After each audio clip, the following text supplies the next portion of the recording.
വയനാട് ഉരുൾപൊട്ടൽ ദുരന്തത്തിൽ സംസ്ഥാനം വിറങ്ങലിച്ച് നിൽക്കുന്നതിനിടെ ഇടുക്കി പെട്ടിമുടി ദുരന്തത്തിന് ഇന്ന് 4 ആണ്ട് പൂർത്തിയാകുന്നു. 70 പേർക്കാണ് ദുരന്തത്തിൽ ജീവൻ നഷ്ടമായത്. ദുരിതബാധിതർക്കായി കേന്ദ്ര സർക്കാർ പ്രഖ്യാപിച്ച 2 ലക്ഷം രൂപ ഇപ്പോഴും ലഭിച്ചിട്ടില്ല.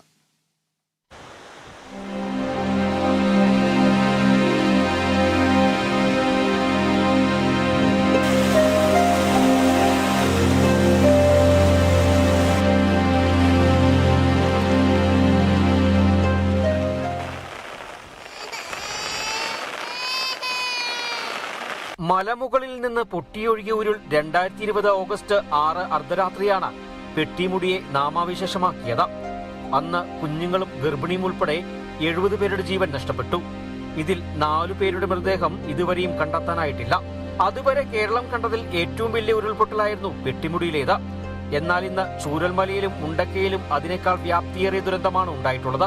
പക്ഷേ ഈ 2 ദുരന്തങ്ങൾക്കും സമാനതകളുണ്ട്. രണ്ടും തോട്ടം മേഖലയാണ്.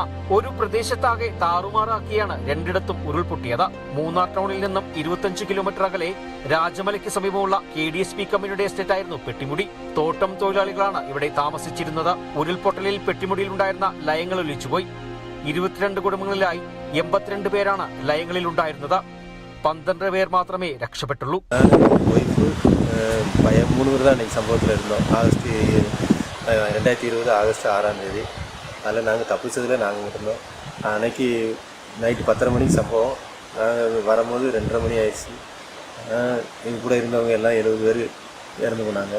நாங்கள் 28 ദിവസமாக ஹாஸ்பிட்டலில் தான் இருந்தோம். இன்னைக்கு அது அந்த சம்பவம் வர்ற அன்னைக்கு இந்த மழை வர்றப்போ எங்களுக்கு அதே யோசனை அதே இதுதான் வருது. எல்லோரும் இறந்துட்டாங்க, அதுபோல் நடக்கக்கூடாது அப்படிங்கிறத எங்களுக்குள்ள அதுபோல் என்ன சொல்லிருக்கிறதுக்காக இன்னைக்கு எங்களுக்கு இங்கே இருக்கணும், பெட்டிமுடியில் இருக்கணும்னா நாங்கள் எல்லாத்தையும் இழந்து மறுபடியும் வாழ்க்கை வாழணும் அப்படிங்கிற ஒரே காரணத்தினால தான் நாங்கள் பெட்டிமுடியில் இருக்கிறோம். സംഭവ സ്ഥലത്ത് നിന്ന് 1.5 കിലോമീറ്റർ അകലെയുള്ള മലമുകളിലാണ് ഉരുൾപൊട്ടിയത്.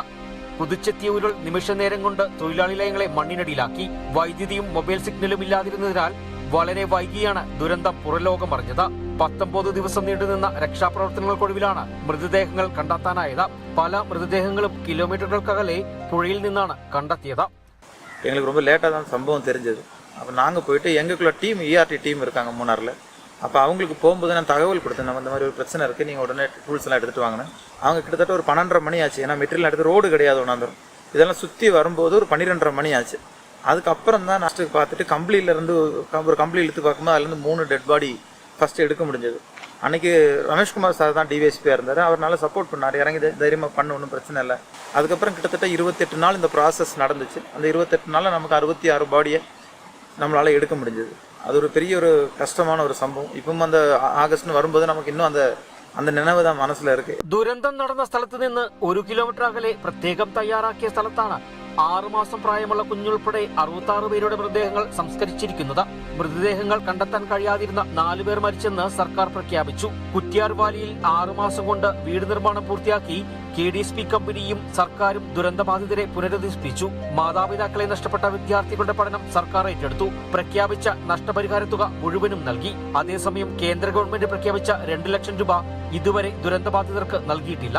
മക്കളും മണ്ണിടിച്ചിലിൽ നഷ്ടമായപ്പോൾ വാർദ്ധക്യത്തിൽ അനാഥത്വം പേറേണ്ടി വന്ന മാതാപിതാക്കൾ, അച്ഛനമ്മമാരെ നഷ്ടപ്പെട്ട് അനാഥരായ കുട്ടികൾ, എല്ലാം നഷ്ടപ്പെട്ട് ഒറ്റയ്ക്കായി പോയി ചിലർ. അവരെല്ലാം ഇന്ന് കേരളത്തിന്റെ കരുതലിൽ ജീവിതം തിരികെ പിടിക്കുമ്പോഴും മണ്ണിടിഞ്ഞ ശ്മശാന ഭൂമിയായി മാറിയ പെട്ടിമുടി ദുരന്തം പെയ്തിറങ്ങിയ കറുത്ത രാത്രി ഇന്നും ഓർമ്മയായി ഇവർക്കുള്ളിൽ ഇപ്പോഴുമുണ്ട്. Bineesh Antony, Kerala Vision News, Idukki.